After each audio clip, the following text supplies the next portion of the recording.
नमस्कार दोस्तों, राजनीति की बातें किताबों की कहानी में आपका स्वागत है। मैं हूं आपका दोस्त धर्मेंद्र कंवारी। दोस्तों, आज दो विषयों पर बात करेंगे। पहला विषय तो ये है कि कैसे प्रोफेसर शेर सिंह भरतपुर रियासत के कॉलेज में प्रोफेसर लगने के बाद रोहतक के जाट कॉलेज में प्रोफेसर नियुक्त हुए। और दूसरा विषय जिस पर हम बात करेंगे दोस्तों, वो कल के वीडियो पर मिली प्रतिक्रियाओं पर है। कल का हमारा वीडियो जो था वो शेर सिंह जी के इंटरकास्ट मैरिज पर था और उस वीडियो पर मुझे ढेर सारी प्रतिक्रियाएं मिली हैं, जिसके बाद ये ज़रूरी हो गया है कि मैं उस विषय पर अपनी बात रखूं, क्योंकि मेरे लिए भी ये व्यक्तिगत तौर पर संभव नहीं है कि मैं हर किसी को फ़ोन पर इसके जवाब दे सकूं। सबसे पहले बात करते हैं प्रोफेसर शेर सिंह जी के रोहतक में आने की। 1943 के अंतिम महीनों में रोहतक में जाट कॉलेज खोले जाने की मांग जोर पकड़ने लगी थी, लेकिन जाट स्कूल चलाने वाली प्रबंध समिति कॉलेज की स्थापना रोहतक में नहीं करना चाहती थी। उसके पीछे कई कारण थे।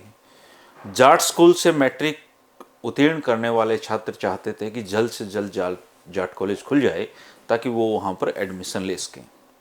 प्रबंध समिति की अपनी दिक्कतें थी, वो जाट स्कूल को ही ठीक तरीके से रन करना चाहते थे, तो जाट स्कूल के छात्रों ने स्कूल के भवन के आगे धरना दे दिया।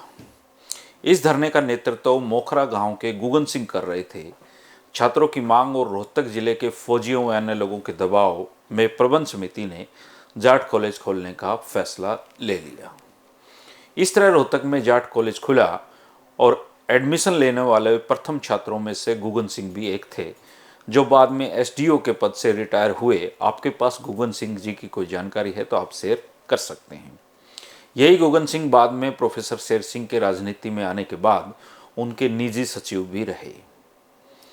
रोहतक में जाट कॉलेज खुलने पर कॉलेज में प्राध्यापकों की नियुक्ति का भी विज्ञापन निकाला गया। प्रोफेसर शेर सिंह जो भरतपुर से रोहतक आने के लिए लालायित थे, उन्होंने भी अपना प्रार्थना पत्र जाट कॉलेज के लिए भेज दिया।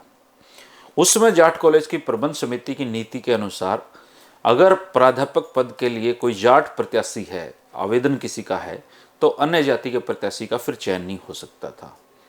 गणित विषय के प्रत्याशियों में प्रोफेसर शेर सिंह को छोड़कर अन्य किसी ने आवेदन ही नहीं किया था, तो वो अकेले इसके उम्मीदवार थे। लेकिन बताया जाता है कि चौधरी छोटूराम के भतीजे श्रीचंद ऐसा नहीं चाहते थे कि शेर सिंह जी की वहाँ नियुक्ति हो। नियुक्ति में अड़चनें भी आई, लेकिन शेर सिंह जी का कांग्रेस से जुड़ा होना इसके पीछे सबसे बड़ा कारण था।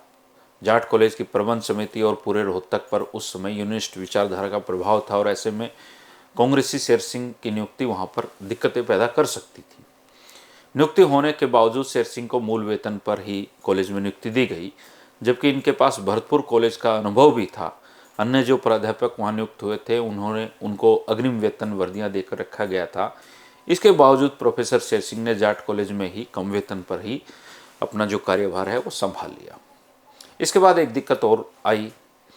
उस समय मास्टर अमर सिंह की कोशिशें परवान चढ़ी और उन्होंने 10 छात्रों को, जो गणित का विषय है, उसको लेने के लिए मना लिया।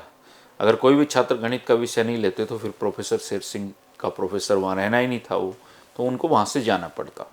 इसके बाद उनको छात्रावास का जो संरक्षक है वो बनाया गया और इसके बाद वो छात्रों के साथ जो उनकी आत्मीयता बनी या जो जुड़ाव बना, वो उनके राजनीतिक जीवन में भी खूब काम आया और उनमें से कई छात्र उन्होंने राजनीति में भी प्रोफेसर शेर सिंह की मदद की।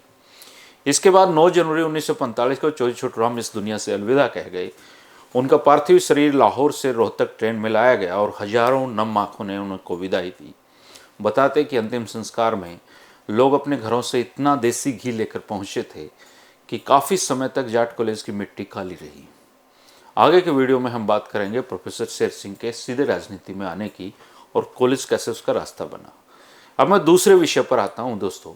कल के वीडियो में प्रोफेसर शेर सिंह जी की इंटरकास्ट मैरिज का प्रसंग आता है और इस वीडियो पर तरह तरह की प्रतिक्रियाएं मुझे प्राप्त हुई हैं। हर कॉल और कमेंट का जवाब देना मेरे लिए प्रैक्टिकली पॉसिबल नहीं है दोस्तों, इसलिए मैं उसी बात को यहाँ पर आगे लेकर जा रहा हूँ। कबीर जी का एक दोहा है दोस्तों, आप सबने सुना होगा। बुरा जो देखन मैं चला, बुरा न मिला कोई, जो दिल खोजा अपना, मुझसे बुरा न कोई। फैक्ट को मैं हूँ, आप हो, कोई और हो, बदल नहीं सकता है दोस्तों। फैक्ट तो फैक्ट रहता है।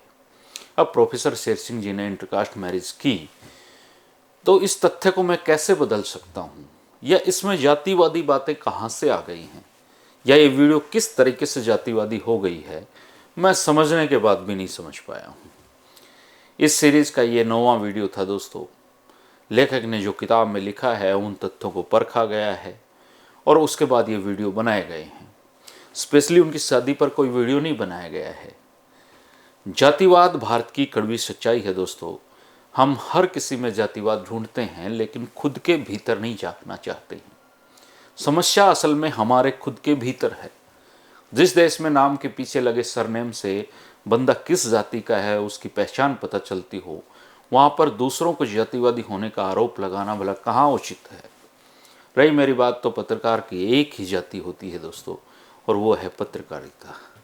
सही तथ्यों को परख कर सामने लाना ही मेरी जिम्मेदारी है, और मैं पूरी कोशिश करता हूँ कि अपनी इस जिम्मेदारी को 100% खरे सोने की तरह निभा सकूँ। रही बात मेरे वीडियो से किसी के खुश होने की या नाराज होने की, तो सच्चाई यह है कि हम दुनिया के हर आदमी को खुश नहीं रख सकते हैं। अगर रखने की कोशिश भी करेंगे तो आपकी खुद की ज़िंदगी इसमें बर्बाद हो जाएगी। वीडियो पसंद आए तो शाबाशी दे सकते हैं, पसंद ना आए तो कमेंट करके अपनी नापसंदगी भी आप जाहिर कर सकते हैं, और बिल्कुल ही पसंद ना आए तो दूसरा चैनल भी देख सकते हैं। हज़ारों लोग वीडियो बनाते हैं दोस्तों, सुबह से शाम तक लगे हुए हैं पूरी दुनिया वीडियो बनाने में। दोस्तों मैं सिर्फ अपना काम कर रहा हूँ और ये हमेशा ही करता रहूँगा। जिन दोस्तों ने साथ दिया है उन सबका धन्यवाद करता हूँ। जिनका साथ नहीं मिला है उनका कोई गिला शिकवा नहीं है, क्योंकि जो सफ़र के साथी ही नहीं रहे उनके बारे में भला मैं क्या बोलूँ। दोस्तों मेहनत के साथ और सच्चाई और दिल में अगर आपके सच्चाई है तो हमेशा सही बातें ही आप बोलेंगे। मैंने हमेशा पूरी कोशिश की है कि मैं सही सच्चाई फैक्ट्स आपके सामने रखूं। नहीं तो बहुत आसान रास्ता है दोस्तों, दुनिया भर का कूड़ा कबाड़ यूट्यूब पर पेल देना। कितना आसान है मेरे लिए, एक कहीं भी गए, माइक लगाया और कुछ भी बातें बोल दी। बहुत आसान है, बहुत आसानी से वीडियो बनते हैं दोस्तों। लेकिन आप जब हिस्टोरिकल बातें आप कर रहे होते हैं, जब आप हिस्ट्री में गोते लगा रहे होते हैं, तो बहुत मेहनत करनी पड़ती है दोस्तों। खोज खोज के लानी पड़ती हैं चीज़ें, फिर उनको फैक्ट चेक करने पड़ते हैं। अब प्रोफेसर शेर सिंह जी ने इंटरकास्ट मैरिज की, इस फैक्ट को चेक करना पड़ा है। ऐसा नहीं कि किसी किताब में लिखा मिला और वही सीधा, नहीं, आप उसको 2 जगह से चेक कीजिए। मैंने उनके बेटे से भी बात की, पूरा होने के बाद ही ये वीडियो आ पाया है। तो फैक्चुअल बातें, अब कल को कोई साथी ये कह दे दोस्तों कि चूंकि हम अंग्रेजों के गुलाम तो रहे हैं, लेकिन अब उनकी बात नहीं करनी चाहिए क्योंकि इससे हमें गुलामी का एहसास होगा। अब ये फैक्ट है कि अंग्रेजों ने हम पर राज किया, आप उसको कैसे बदलेंगे? मैं कैसे बदल सकता हूँ उसको? या फिर हमारे बात ना करने से क्या वो फैक्ट बदल जाएगा? आप देखिए 1942 में प्रोफेसर शेर सिंह जी ने जब ये शादी की होगी, तब इस शादी पर कितनी बातें हो गई होंगी जो अब भी हम इस बात को सुनना पसंद नहीं करते हैं, जबकि कानून हमें इसकी इजाज़त देता है। और चौधरी चरण सिंह ने तो अपने बच्चों की शादियां ही दूसरी जातियों में की, और वो हमेशा इस बात की पैरवी करते थे। और चौधरी चरण सिंह कहा करते थे कि इंटरकास्ट मैरिज ही वो इकलौता रास्ता है जो देश में जातीय व्यवस्था को तोड़ सकता है, और इसके अलावा कोई रास्ता ही नहीं है। वो रास्ता भले ही हमें अच्छा लगे या बुरा लगे, लेकिन चौधरी चरण सिंह ये बात सही कहते थे। उन्होंने बाकायदा इसके लिए पत्र भी प्रधानमंत्री को लिखे थे। उस समय की जो सिस्टम था, उन्होंने इसमें आवाज़ उठाई थी कि आप इंटरकास्ट मैरिज को सरकार प्रमोट करे, क्योंकि जातिगत व्यवस्था को केवल यही तोड़ सकता है। लेकिन हकीकत यह है कि जाति हमारे दिमाग में बहुत गहरे से बैठी हुई है। हम हर दूसरे आदमी में उसकी जाति ढूंढते हैं, लेकिन खुद में कभी इसको महसूस नहीं करना चाहते। हम वो लोग हैं जो दूसरों की कमियां खोजते हैं, लेकिन खुद की कमियों पर बात नहीं करना चाहते दोस्तों। मैं मूलतः पत्रकार हूँ, पत्रकार ही रहूँगा दोस्तों।